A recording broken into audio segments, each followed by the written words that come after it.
myself. My name is Joe Wilkins, and we have Peter with us, and then Naga with us as judging today. And so we are again excited and really looking forward to your presentation today. And so let me go through a bit of sort of our construct and how things will flow for the time that we have together. And so this is part of the competition. You're going to be taking on a fictional business identity. And we, as judges, are assigned also a fictitious business identity as judges. So we want to make sure that everyone knows our roles as we conduct this session. You're going to have exactly 25 minutes to describe the legal, financial, and ethical dimensions of the problem, and to recommend solutions or solution that passes the muster on all three of those dimensions. Again, the legal, financial, and ethical dimensions. And during this time, you will not be interrupted. You'll have 25 minutes free flow to build your case. And when you're finished, we as judges will be able to ask questions. So we'll have a Q&A session for about 10 to 15 minutes, staying in our role as, in this case, I believe, board of directors.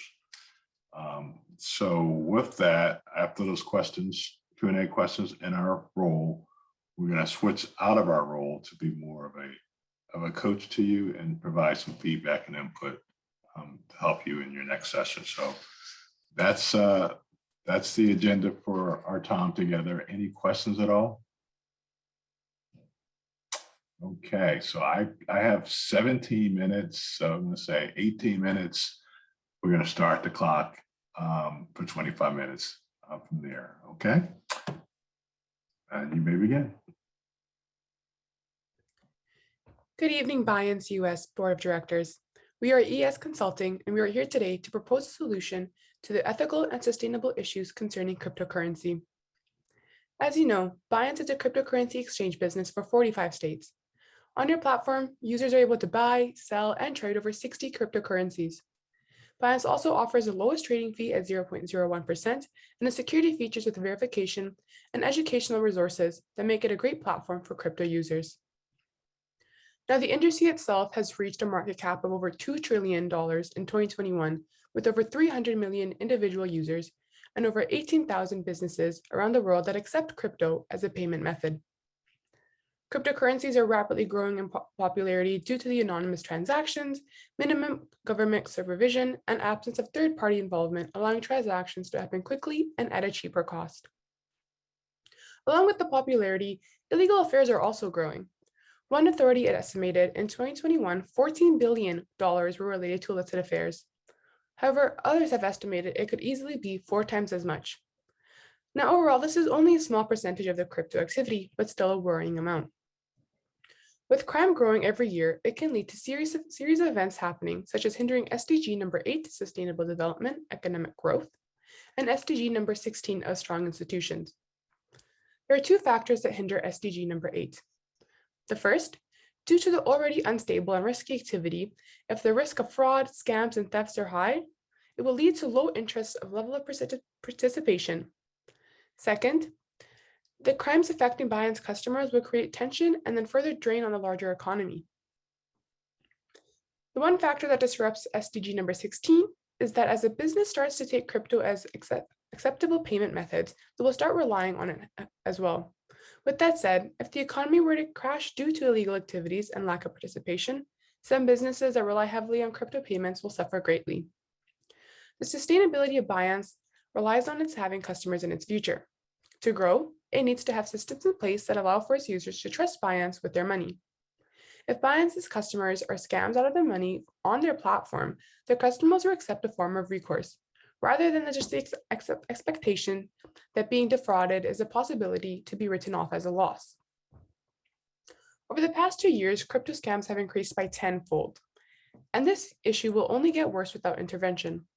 Should BIES not intervene, heavy government regulation is inevitable, meaning that BIES will have no choice in their own future. Currently, buying, selling, and trading happen both on a nationwide and an international level. The regulation in the countries all differ and thus make some exchanges more secure and easier to conduct than others.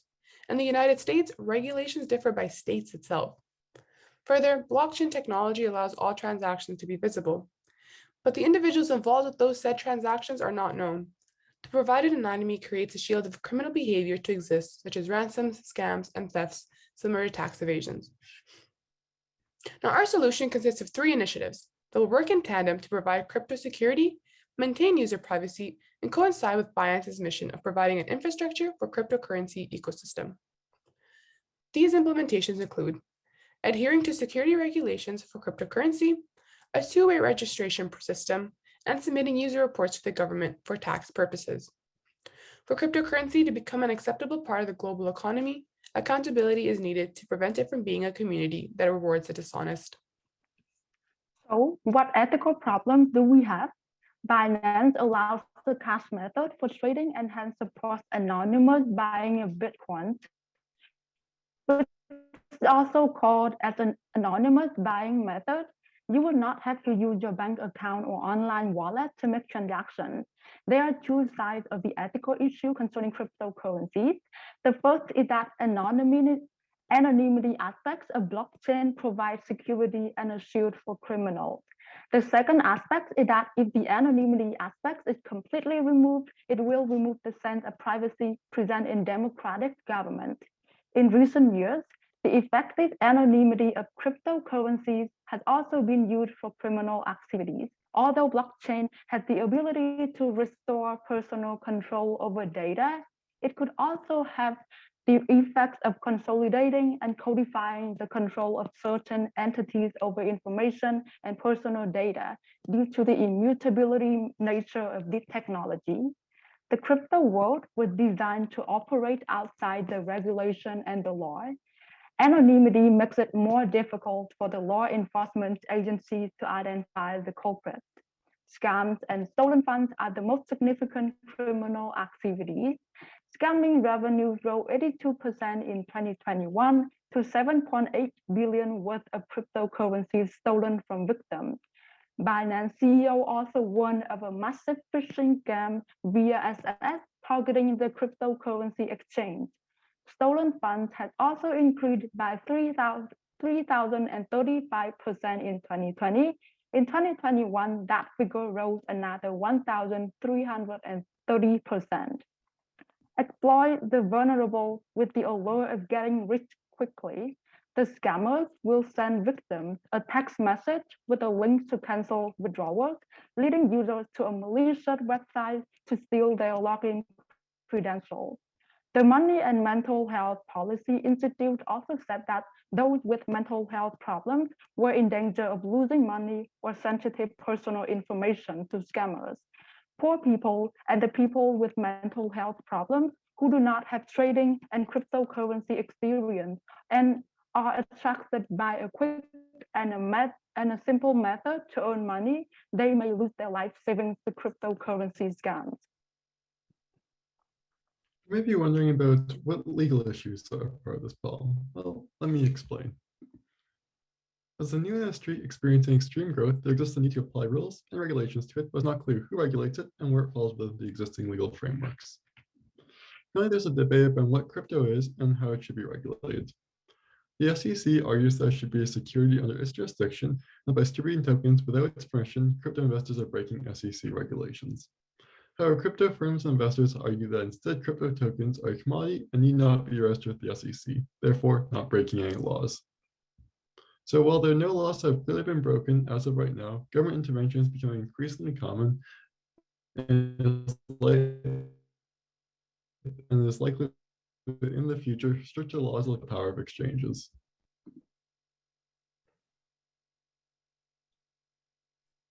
Court case and isn't a security 1846 court case SEC versus House. It states that an investment contract is an investment of money in common enterprise with the expectation of profit to be derived from the efforts of others. As of right now, it's classified as a commodity and regulated by the Commodities and Futures Trading Commission at some points in its life, and the security and regulated by the Securities and Exchanges Commission at other points, depending on how large it is and the specific details of how it is issued. This is not ideal and makes it hard for firms and investors to follow the rules. Currently, the government is focusing on cracking down celebrities and larger companies that can scam consumers or blatantly disregarding rules. However, it's looking likely to change in the coming years that they attempt to avoid taxation, and the SEC is ramping up court cases. The Biden administration has even made a priority to investigate further regulations on crypto. This goes to show there's a high risk of future lawsuits, putting Binance users at risk unless they fall in line with the SEC. A few examples of the SEC's increasing presence in the crypto space are as follows. SEC versus Kick Interactive. In this lawsuit, the SEC sued Kick Interactive when Kick sold 1 trillion of its digital tokens with the promise of creating a kin ecosystem. The SEC successfully argued that the project met all conditions of the Howey test and constituted an investment project. The court sided the SEC and required Kick to pay a $5 million fine. Lastly, in 2020, the SEC brought a lawsuit against Ripple Labs and their executives, alleging that the defendants raised over $1.3 billion in unregistered digital security offering in the cryptocurrency XRP. The SEC said that raising funds through the sales of XRP and failing to register their offers or sales was in violation of the registration provision of the federal securities laws. These cases demonstrate the SEC's increasing determination to regulate cryptocurrency securities and the high risk of future lawsuits from government bodies. So that's the situation. An emerging industry is caught between multiple government departments. It can be classified as a commodity, security, or anything in between depending on the time of its life. The rules vary by state and are applied on a case-by-case basis. All this creates an unpleasant and uncertain environment for both firms and investors and potentially scare people away from the industry. Business and financial dimension of our problem. So the first business and financial factor that contributes to the problem is the decentralized nature of cryptocurrency. Because of its decentralized nature, it undermines business models of conventional banks and their role in the financial system. In a study conducted by Association of Certified Anti-Money Laundering Specialists, 63% of respondents who worked in the banking industry perceived cryptocurrency as a risk rather than an opportunity. This is because crypto has been associated with disruptions preventing use of service and loss of funds, which can create a negative perception of the company and its reputation. The second factor that contributes to this problem is that wallets are vulnerable to hacking. Cyber criminals make use of sophisticated techniques like phishing attacks, fake hardware wallets, malware, and more to compromise and steal crypto assets without the user's knowledge. On May 7, 2019, Binance experienced a security breach, which led to a loss of 7,000 Bitcoins worth $40 million. This led to a suspension of deposits and withdrawals until the issue was resolved. The vulnerability of crypto wallets is credited to lack security measures and the lack of central authority, which makes it difficult to track hackers. When security is breached, it can result in financial loss, reputational damage, operational downtime, lawsuits, and loss of sensitive data to a company. Another factor that contributes to the problem is the volatility of cryptocurrency. Because of its decentralized nature, crypto prices are not regulated. As more investors enter the market, prices begin to soar, causing it to be more volatile in nature. This past year alone, Bitcoin's price fell by 32%. The business and financial implications of the legal issue. For one, the way the government tax authorities view crypto holdings. In the United States, IFRS recognizes virtual currencies as property for tax purposes. If crypto income goes unreported, the IFRS will not be able to trace it, which results in tax evasion. Another is the value of cryptocurrency is dependent on the value other owners and investors ascribe to them. The value of cryptocurrency is dependent on a major factor, which is supply and demand. A shrinkage in supply and a rise in demand has brought about an increase in market value for cryptocurrencies. However, without a central authority backing the value of cryptocurrencies, investors would be left to slip should any complication arise. Also, there's no standard practice for recovering funds, and legal confusion arises because of the decentralized status of cryptocurrencies. The business and financial implications of ethical issues. For one, most victims of frauds are typically individual short-term financial options.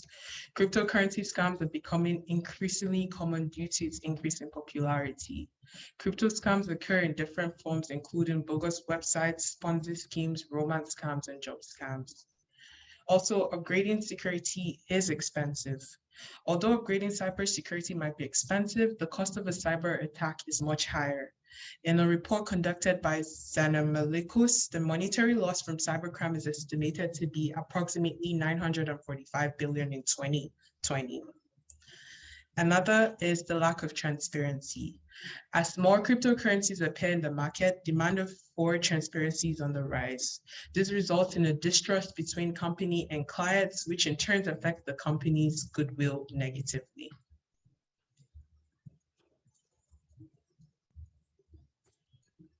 To address these issues of illegal affairs, we propose 3 actions to take place.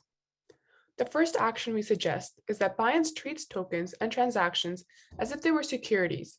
This would mean that users will have to adhere to the stricter security regulations overseen by the SEC instead of the ambiguous legal situation different states are in. Afterwards, these transactions will be reported to the SEC to ensure that crypto regulations and then security regulations are followed.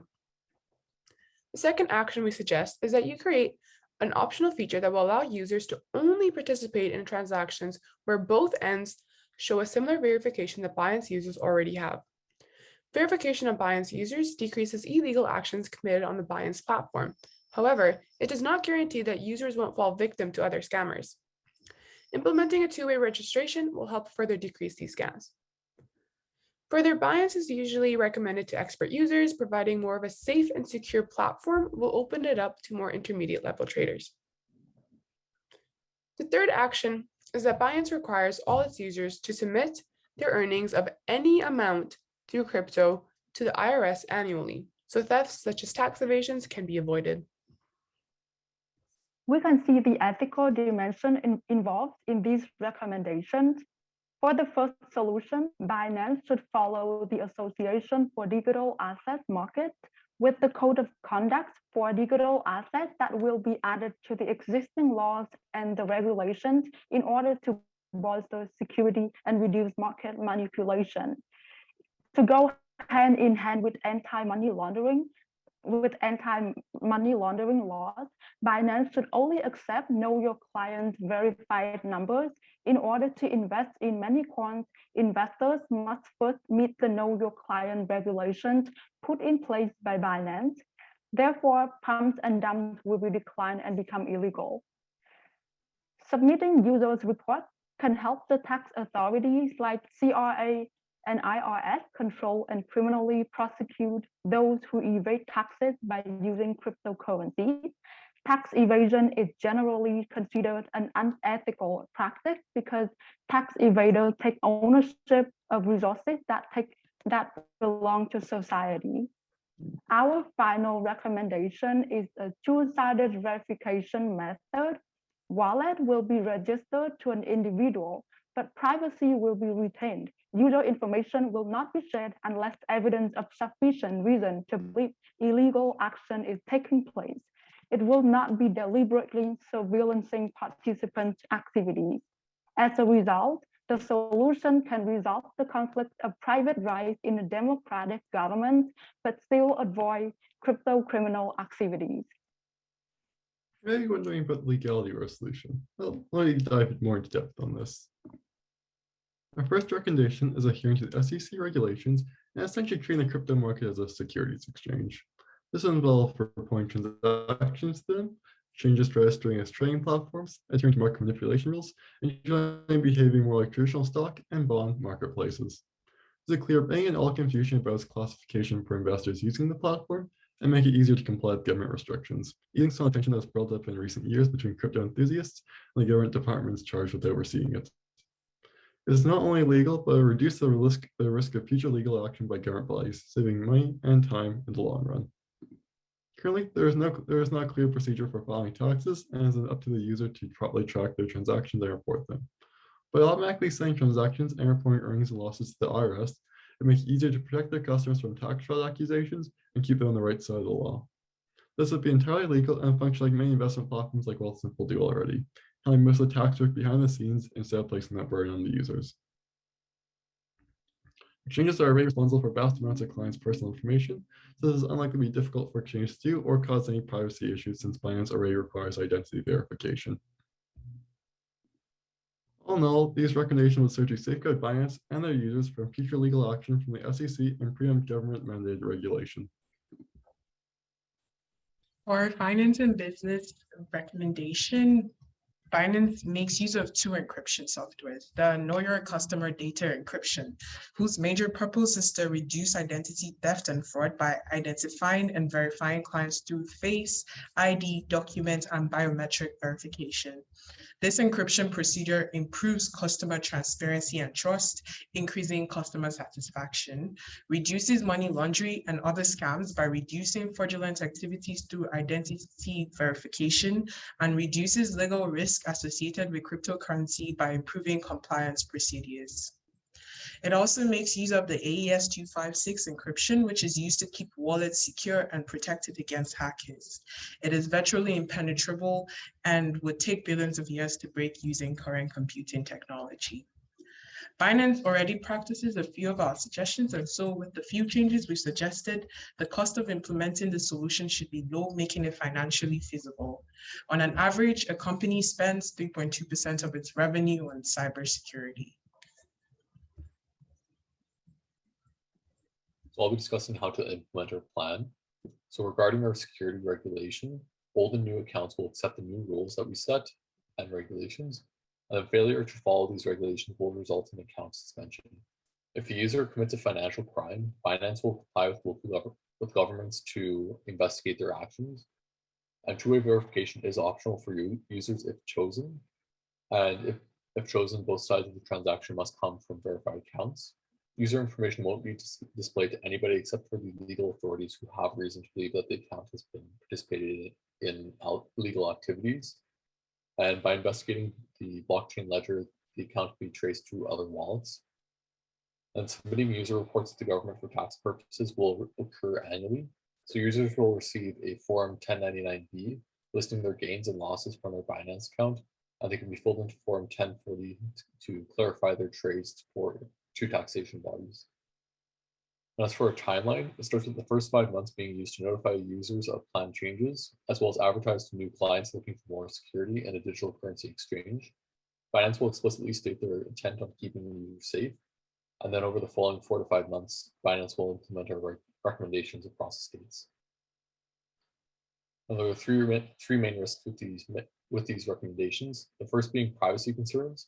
So some traders and other exchanges may not be comfortable sharing their identified information with their exchanges. However, Binance has required verification since October of last year, and they still hold the highest trading volume of any exchange, of any crypto exchange that is. So a large decrease in users is unlikely for Binance, but it may not be the same for other businesses as well. So Binance's business will have its stakeholders and the industry benefiting from this, but not every customer from other exchanges may want to register their information to their account. So we may lose customers in other exchanges, but that wouldn't really affect Binance as much. And then lastly, the two-way registration does limit which transactions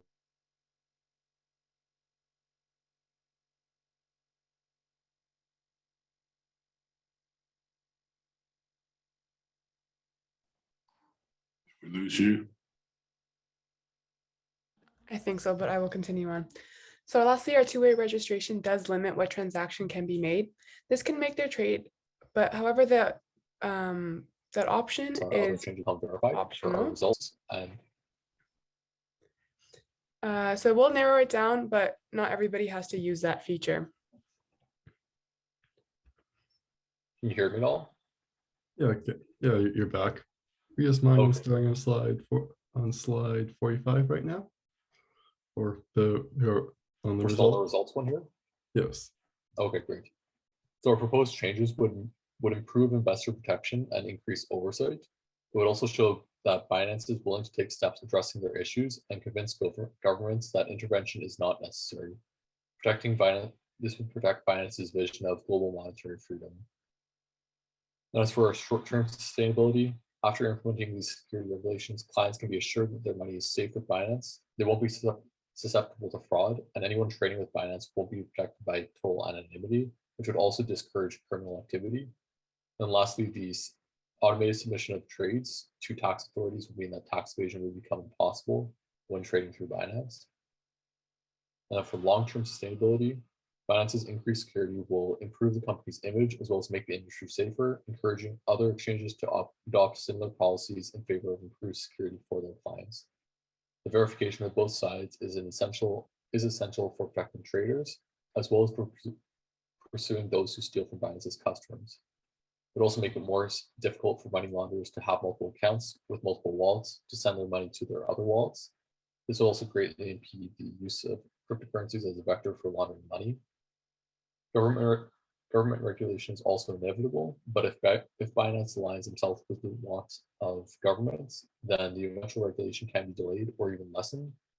And this would only be possible when legally acquired money is no longer being transferred through Binance and Binance's clients stop being defrauded. And lastly, the tax compliance is another way to align with governments, making it harder to evade taxes and easier for clients to report any relevant trades.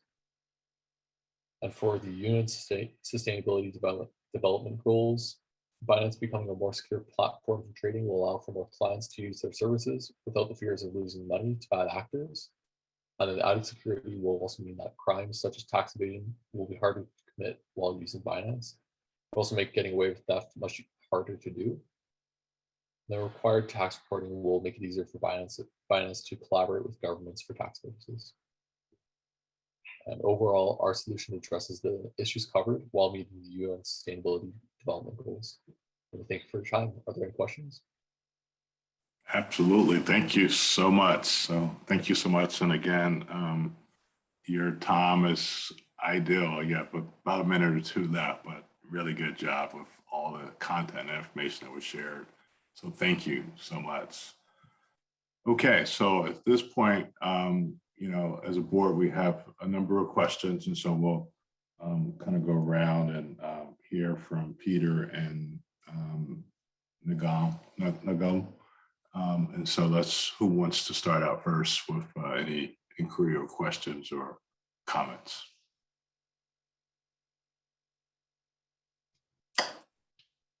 Hi there, it's Nok here. You can hear me just fine, right? Yeah, thank you, Nakira. Great, thank you. So just wanted to understand a little bit more on the potential customer loss. I mean, a lot of what you're proposing are, they can make customers very afraid of using our infrastructure, especially with the reporting requirements. So I'm trying to understand a little bit more on what allowed us to think that there would be minimal impact in customer loss and the use of our infrastructure. I'd be happy to address your question. So Binance already implements know your customer verification policies, and what they do is they require a verified address and verified government issued ID. That means Binance users, to use most of their features, already have to verify who they are and attach their identity to their account. Since since your current customer base is already very large and very comfortable doing this like with reporting it to the IRS is only a small step further, since people using your platform already are clearly comfortable with are clearly comfortable attaching their identity to your platform. To add on, a lot of new beginners are very hesitant because there is so many scams and thefts that happen in the industry itself. So adding that like improved security will might even open it up to newer cryptocurrency users. Thank you very much. Peter, any questions, comments?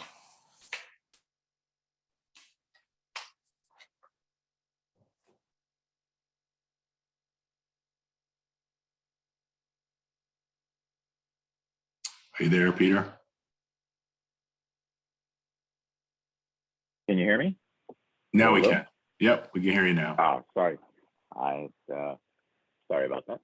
Well, I wanted to thank you guys for presentation to our finance board. An area that I spend some time in is our budget for cybersecurity. So I was impressed that you knew my 3.2% of what we spend on cybersecurity. One area that I wanted to just roughly touch upon is in the cybersecurity world, when it comes to this area here, our costs of implementation. It looked like you were outlining some basic costs for implementation for this two-sided authentication. Is there any way to give me a little more of a, if you can come down from a macro to a little more of a micro level on what maybe that could work out as a percentage of, I don't know if budget's probably too far, but maybe something in what it would cost us per user, and especially if we're not using any, if we're not losing any people, that also becomes important. So my question just readdresses maybe if there's a way to break down the costs that we would, that it would cost us at Binance for this, for implementing this two-sided security.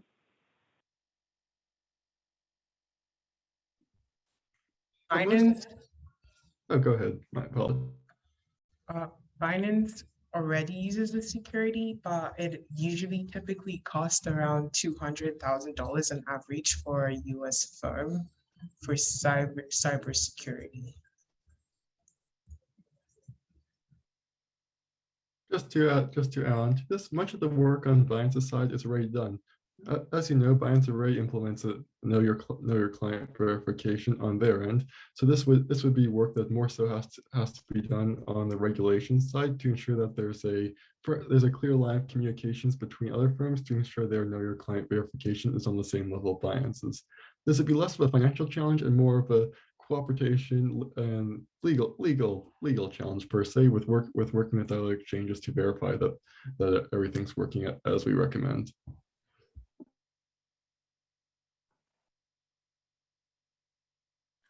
So my Okay, question. Thank you. Yeah, thanks, Peter. So my question is in trying to understand, the rationale for the change that you're recommending.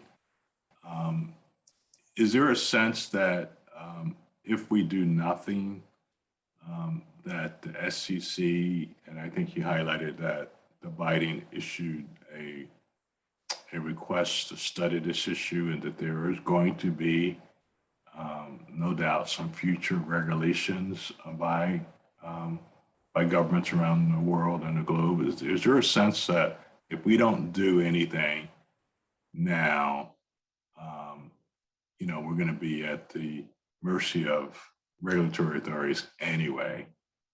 Is that part of sort of the conversation? Are we really trying to self-regulate ourselves ahead of things? Is that kind of what I sense through the motivation for change? That's definitely you definitely got the right idea of it. The Biden administration has recently ordered reports and investigations into crypto regulations. And the SEC has had numerous lawsuits in recent years against exchanges and members of the crypto industry for attempting to violate its rules. It's clear this is the direction the government is headed, and by preempting these changes, we can perhaps lessen the extent of regulations and just do it more on our own terms with more freedom in how we do it. Okay, that's helpful. And then my second question is regarding, as a board, we have our ethics policies, we have our code of conduct. We're an ethical company as a board, at least we expect that. And the sense that I have is we're at conflict when we actually know that our product is facilitating fraud, and in some cases, knowingly and unknowingly. We do know that, we just talked about it earlier, there's, a ransomware,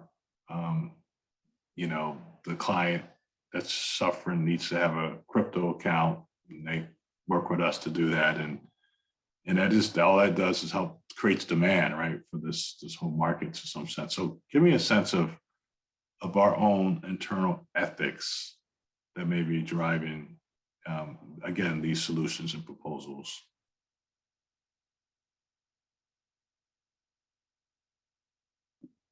Before I pass it off to our ethics in Cindy, who is our Ethics Institute, I'll just speak a little bit about Binance's vision and mission.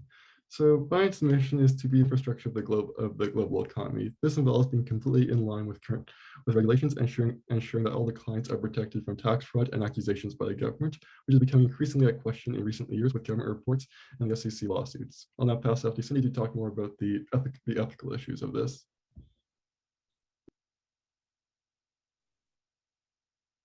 Well, so I think that the ethical problems, like as I also mentioned in the presentation, and we can see that there are a lot of ethical problems.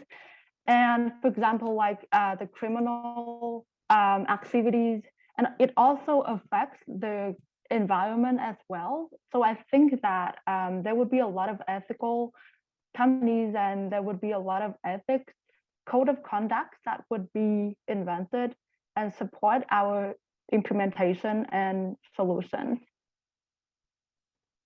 Just to add to that, to show how Binance is really committed to protecting users' data and also assets, in 2018, Binance did establish a secure asset fund for users in an emergency. It's an emergency insurance fund.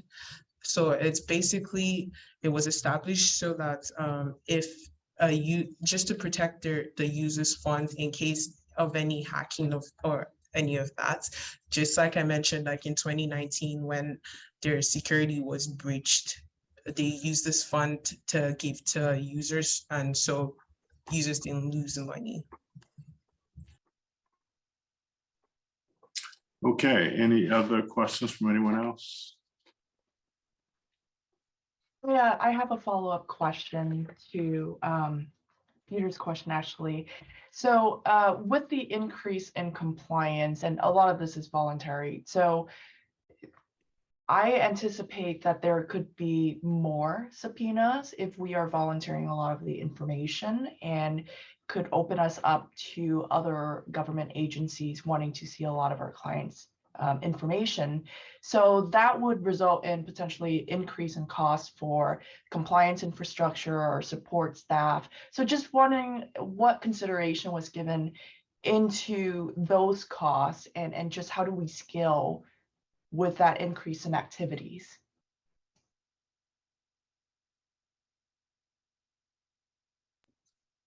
Before I pass it off to Allison, who is our finance expert, I'll just go over a bit of the general considerations we had for this area. So the increased, there's already a major risk of lawsuits from the SEC and other government regulations. And currently the crypto industry and Binance as a whole is kind of stuck in the middle of these. Like at times it can be enforced by one, at times it can be enforced the other. This lends a lot of different confusion and a lot of it makes it hard to approach the industry and hard for for Binance itself to ensure that's within government regulations. So it's certainly true that this may increase compliance costs and may cause certain legal issues, but we judge this as less of a risk compared to the increasing government regulations and the crackdown of the SEC. I'll let Allison take it away from here to discuss more of the financial implications. Cybercrimes of, sorry, just could you please repeat your question? I didn't really understand it. Yeah, absolutely. So you mentioned cost increase, very minimal cost increase for the cybersecurity aspect, but we are building up more of an infrastructure so that we can be more in compliant, whether it's voluntary or mandatory, right?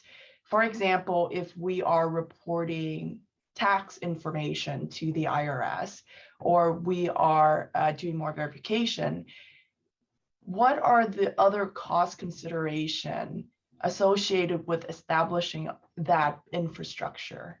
So I will need more tax staff. I will need more finance and accounting personnel to help facilitate any audits that might come up. help me understand that the costs associated with that infrastructure. So much of the infrastructure is already there per se, but here is a history of transactions which are currently optional. But just helping integrate the ideas of these third-party apps into Binance itself would allow for a smoother transition and minimal costs on Binance's end. Alison, is there anything you would like to add to this?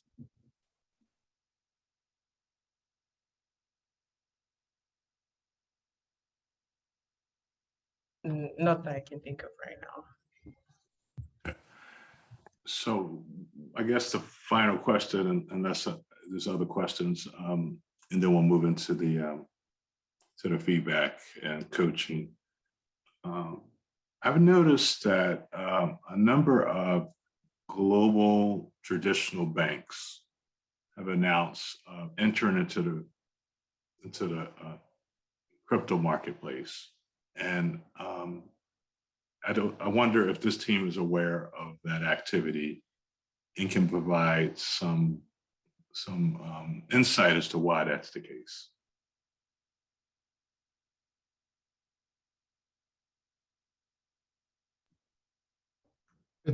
It's like it would likely be due to the increasing popularity of crypto and the increasing demand for it. This makes our recommendations all the more urgent.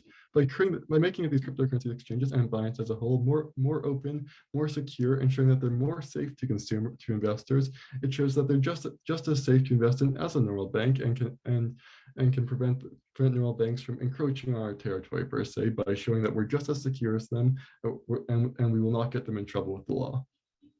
So yes, we are aware of this, and we believe that this makes our recommendations all the more urgent to implement. Okay, if there are no other questions, then we will move into the section where we provide some feedback, some coaching, some mentorship around your next set of presentations. And so with that, before we do that, I want to certainly give you a hand and congratulate you for all your hard work and efforts and times. And I know it's a lot of work to get here. And so we appreciate, again, your hard work. And so, thank you. And so at this point, this is the period of time when we want to, provide some feedback, some perspectives from our knowledge and our skill set in terms of these types of presentations. And we'll kind of do that with, again, our judging panel. So I'll just open it up to the panel for feedback and comments to the presenters.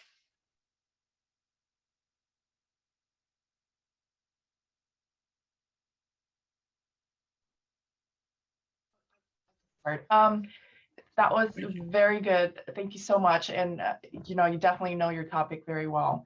One of the things I would recommend is looking into a little bit more of the numbers. You want to be able to substantiate the numbers, because when we are proposing such a significant change to the board, or to say the CFO is in the room, you want to be able to prove that this is a net positive investment, right? You want them to feel comfortable that the loss in customer is going to be significantly less than what it will cost you, right? So making sure that you have those numbers backing up your proposal.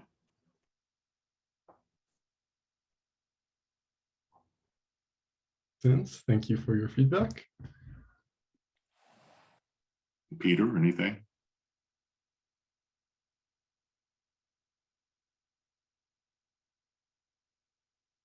Peter, you're with us? Can you hear me? Yep, we can now. My apologies. Thank you, guys. I just wanted to, a little bit of what Joe and Nock were talking about.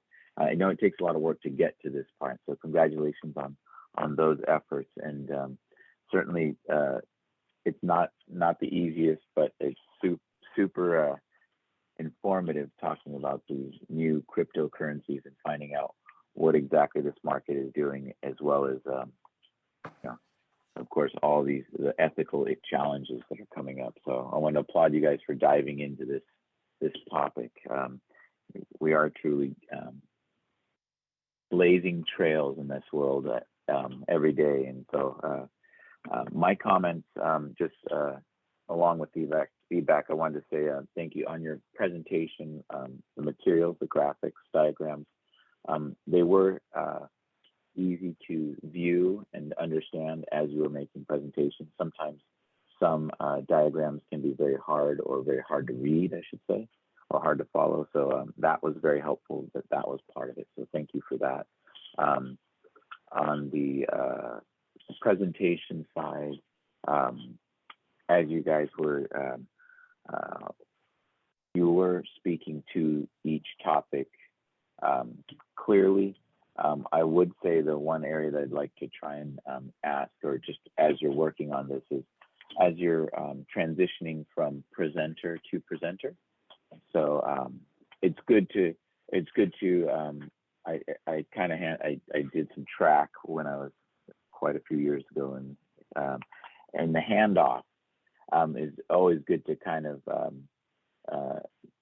give them a little more, and I'll just use an example just because I see the names. Like if it was Jared, you're handing it off to Mega or to Cindy. So, and now Cindy is going to discuss a little bit more. And so I kind of, in my past presentations, I try and give a little bit more of a kind of a softball approach on the next one. So from a judge perspective, I know exactly where you're handing it off to.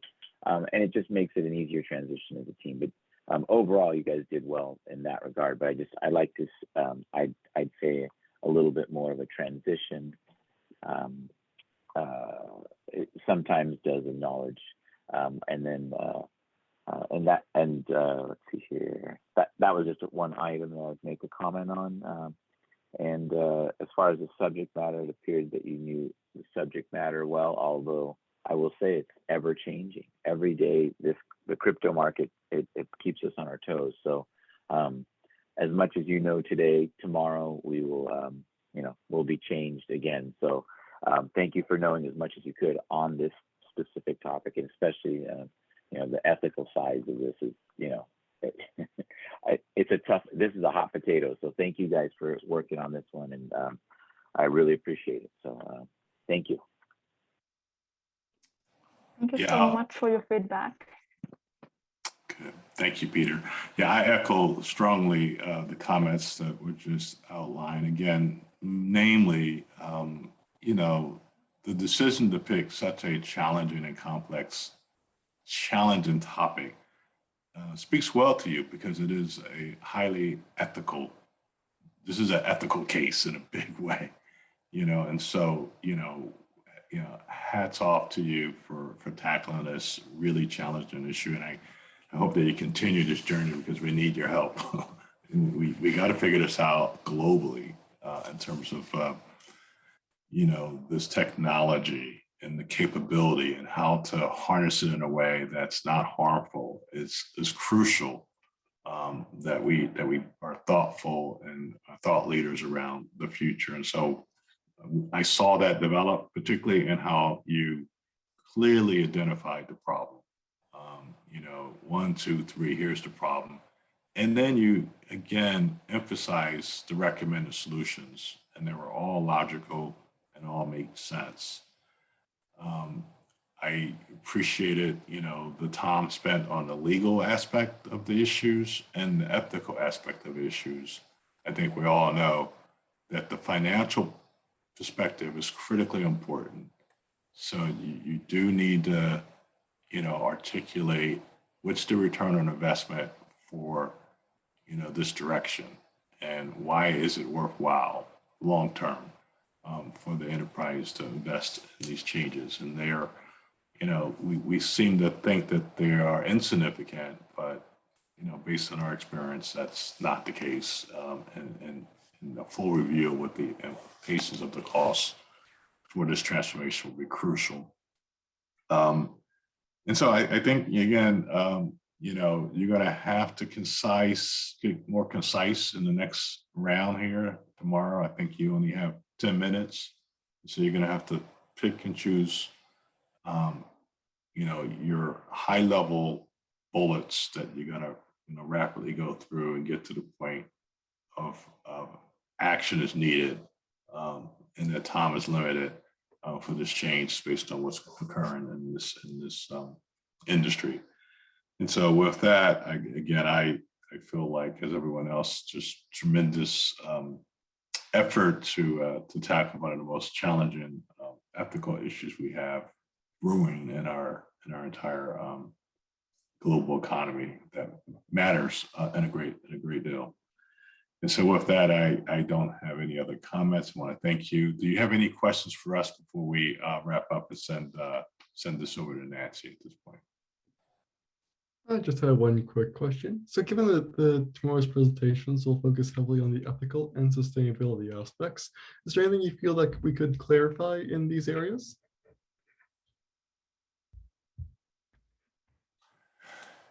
Yeah, you know, I think number one, the finance piece, that's, you already know that. So I think you gave plenty of information on the ethical and the legal perspectives of it. You talked about the lawsuits, you know, the issues with the IBESCC. You talked about what's going on, you know, from a government regulatory perspective. I think you're good there. Ethically, you use the UN perspectives there. It's fairly strong, but not as strong as some of the other cases, but it needs to be strong, because if you don't have stable, you know, infrastructures, everyone's at risk, right? So that's really the emphasis around your sustainable UN perspective there. So that's kind of where. Anyone else thoughts on that? Just want to add real quick to that too, is probably anticipate a question around ethics as it's defined by the local communities or in different government entities, just to make sure that, you know, there's not one definition of ethics, and just be ready for that question. Just a quick thing, and sorry, just for clarification, there are no questions in the, thanks, not for, that's an important observation, but just as it relates to the competition itself, there are no questions and answer period in the 10-minute or 90-second presentation. There will be an opportunity for feedback. And so that might come back, that observation may come back in feedback, but not necessarily in the in any kind of Q&A format. And the basic convention that's set up for this is that you've made your presentation to the board, and then the board comes back and says to you, you know, we're thinking through what you talked about yesterday. We'd like to revisit the ethical part. So could you come back and just 10 minutes, no PowerPoint, just walk us through the ethics again. And that's really what they're looking for in that presentation.